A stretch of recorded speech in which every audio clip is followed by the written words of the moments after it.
अपने कमरे के शांत वातावरण में नायिका एक पुरानी डायरी के पन्नों में खोई हुई बैठी है। सूर्य का प्रकाश दृश्य को पुरानी यादों से रंग रहा है। नायिका द्वारा धीरे से एक पृष्ठ पलटने पर पुरानी कागज की गंध हवा में भर जाती है। प्रत्येक सरसराहट अतीत से एक फुसफुसाहट है। नायिका की आंख में एक आंसू चमकता है, जो यादों के फिर से उभरने का एक मौन प्रमाण है, जो मधुर और मार्मिक है। उसकी निगाहें नरम हो जाती हैं, समय के साथ बदले हुए दोस्ती पर विचार करते हुए। हर स्मृति स्थिरता में एक मार्मिक प्रतिध्वनि है। नायिका डायरी बंद करती है।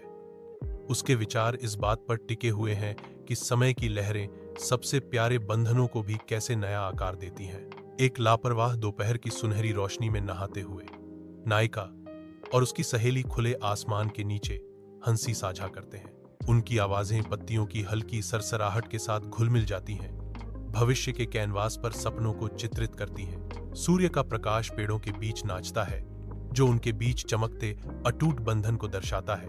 प्रकृति की एक सिम्फनी उन्हें घेरे हुए है। फूलों की खुशबू उनके वादों के बीच बुनी हुई है। इस रमणीय क्षण में उनकी दोस्ती खुशी के प्रमाण के रूप में खड़ी है, जो कल की छाया से अछूती है। कैफे गतिविधि से गुलजार है, हवा अनकहे शब्दों से भरी हुई है।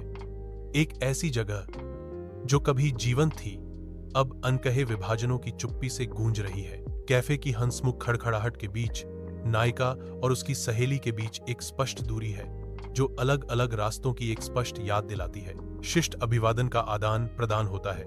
अब खो चुकी दोस्ती की खोखली गूंज हवा अनकहे बदलावों से भारी है। खामोशी का वजन बढ़ता जा रहा है, जो जीवंत कैफे की आवाजों के विपरीत है और दोनों के बीच बढ़ती दूरी को उजागर करता है। कभी करीबी, अब अजनबी, अनकही सच्चाइयों से विभाजित उनकी साझा जगह अब दूर होने की शांत त्रासदी के लिए एक मंच है। कैफे एक पृष्ठभूमि में फीका पड़ जाता है, क्योंकि उनके अलग अलग रास्तों की कठोर वास्तविकता केंद्र में आ जाती है।